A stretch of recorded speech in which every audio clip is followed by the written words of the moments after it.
સુરતથી સમાચાર સામે આવ્યા છે, જ્યાં સુરત શહેર સહિત સમગ્ર ગુજરાતમાં ભાઈ બહેનના પવિત્ર પ્રેમ અને લાગણીના પર્વ રક્ષાબંધનની હર્ષોલ્લાસભેર ઉજવણી કરવામાં આવી રહી છે। રક્ષાબંધન નિમિત્તે બહેનો પોતાના ભાઈના કાંડે રાખડી બાંધીને તેમના સુખ સમૃદ્ધિ અને લાંબ આયુષ્યની કામના કરી રહી છે। કેન્દ્રીય જળશક્તિ મંત્રી સી.આર. પાટીલે પણ પોતાના પરિવાર સાથે રક્ષાબંધન પર્વની ઉજવણી કરી।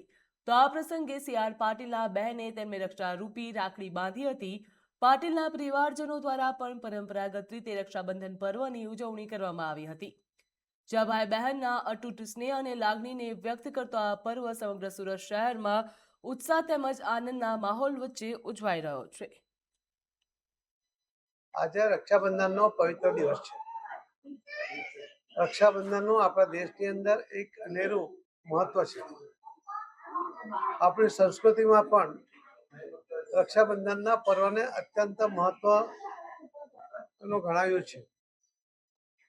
રક્ષાબંધનને દિવસે જ્યારે એક બહેન ભાઈને રાખડી બાંધે છે, ત્યારે એની રક્ષાની જવાબદારી અને ભાઈનો સ્વીકારતો હોય છે। આ એક ઉત્કૃષ્ટ ભાવના આ રક્ષાબંધનના પર્વનું મહત્વ છે। આખા દેશમાં આજે રક્ષાબંધન દરેક રાજ્યમાં કોઈ પણ જાતના ભેદભાવ વગર ભાઈ અને બહેનના આ પ્રેમનું પ્રતીક આ તહેવારને ઉજવવામાં આવે છે।